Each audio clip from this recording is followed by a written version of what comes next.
Welcome to Endless Love Stories. Before we dive into this incredible story of family secrets, military honor, and shocking revelations, please hit that like button and subscribe to Endless Love Stories for more amazing real-life stories that will leave you absolutely stunned. My name is Marcus, and this story happened just 3 months ago, but it feels like a lifetime. You see, love isn't just about romance. Sometimes it's about the family bonds that get tested in the most unexpected ways.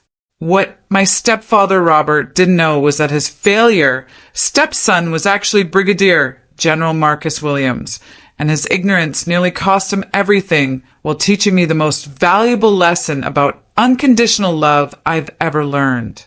Let me take you back to where this all began. My mother Rebecca married Robert when I was 16, right after my biological father died in a car accident.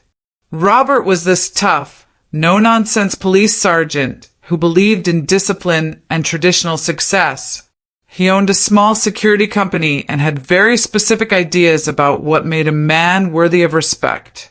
From day one, he made it clear that I was a disappointment, too quiet, too focused on books, not aggressive enough for his standards. He wanted me to join his security business, but I had different dreams that I kept secret. After high school, I told everyone I was going to college for business administration, but I actually enrolled in military academy. For the past 12 years, I've been serving my country while my family believed I was just another corporate office worker who couldn't even afford to visit them regularly. The truth was, I was deployed overseas, attending classified briefings and climbing the military ranks. My mother knew something was different about my business trips, but she respected my privacy and never pushed for details. Robert, however, constantly reminded me what a failure I was. Every family gathering became a lecture about my dead-end office job and how I'd never amount to anything real. He'd compare me to his police buddy sons who became firefighters, cops, or joined his security company. "Marcus," he'd say with disgust, "you're 30 years old, still single, still playing with computers in some cubicle. When are you going to grow up and do something meaningful with your life?" His words stung because I desperately wanted his approval, but I couldn't reveal the classified nature of my real career. The breaking point came during my mother's birthday dinner last month. I had just returned from a 6-month classified mission and was honestly struggling with readjusting to civilian interactions. Robert noticed my weird behavior, which was actually mild PTSD symptoms from combat, and decided I must be on drugs. When I excused myself to take an urgent call from the Pentagon, he completely lost it. "That's it," he shouted. "I'm done watching you destroy yourself and hurt your mother with your lies and drug addiction." What happened next still feels surreal. I was in the backyard taking a highly classified call about national security operations when Robert burst out with handcuffs. Actual police handcuffs from his days as a sergeant. "You're going to rehab," he announced, "and I'm making a citizen's arrest for drug possession until we can get you help." I tried to signal that I was on an important call, but he grabbed my wrist and snapped the handcuff on. The Pentagon official on the phone could hear the commotion and immediately asked if I was being attacked or compromised. That's when everything went sideways. Within minutes, my phone was buzzing with calls from my commanding officer, Homeland Security, and military police. Robert thought these were drug dealer calls and became more convinced he was saving me from some criminal operation. He actually called 911 to report that he detained a suspected drug user who was receiving threatening calls from criminals. Meanwhile, I'm handcuffed to his porch railing while classified military operations are being discussed on speakerphone because I couldn't hold the phone properly. 20 minutes later, 5 black SUVs came screaming down our quiet suburban street. Robert's face went from confident to confused as armed men in military uniforms surrounded his house. The lead officer approached us and said, "Sir, release Brigadier General Williams immediately. You are interfering with matters of national security." Robert's jaw literally dropped. He looked at me, looked at the soldiers, looked at his handcuffs, and went completely pale. "General," he whispered. "Marcus is a general?" My mother came running outside just as the military police were removing Robert's handcuffs from my wrist. The look on her face was pure shock mixed with pride and confusion. "Marcus," she said quietly, "you're really a general? All these years, when you said you worked in business." I nodded, and she started crying, not from disappointment, but from overwhelming pride and the realization that she'd raised a son who'd achieved something extraordinary while staying humble enough never to brag about it. But Robert was having a complete breakdown. This man who'd spent 12 years calling me a failure, a disappointment, and a waste of potential was suddenly surrounded by elite military personnel who were treating me with the highest respect.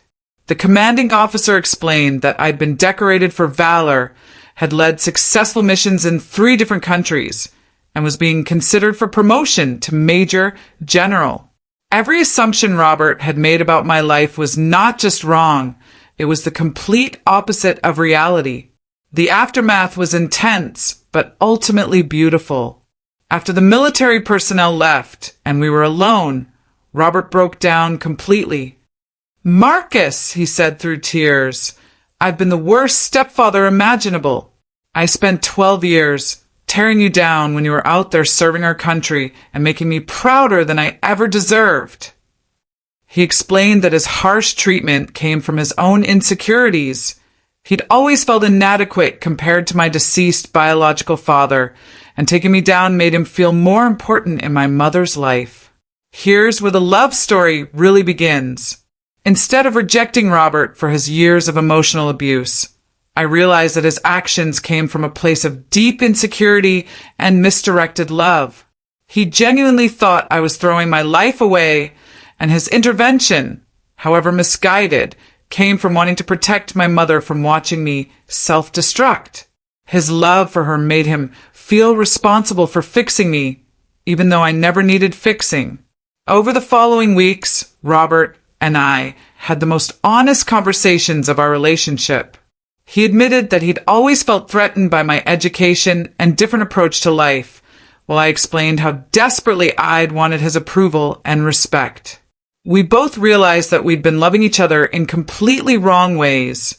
He by trying to control and change me, and me by hiding my true self to avoid his judgment.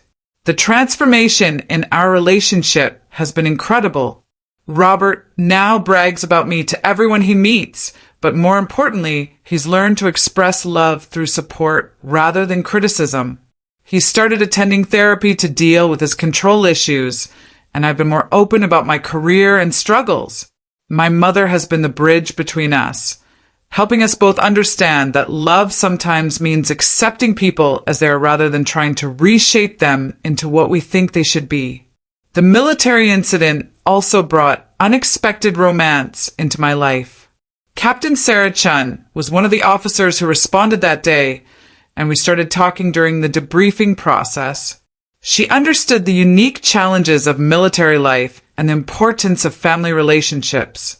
We've been dating for 2 months now, and she's helped me navigate the complex emotions around forgiveness and family dynamics.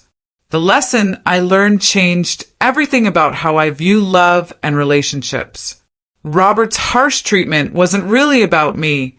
It was about his own fears and insecurities. His willingness to handcuff me came from the same protective instinct that made him marry my mother and try to be a father figure. He just expressed it in the most misguided way possible.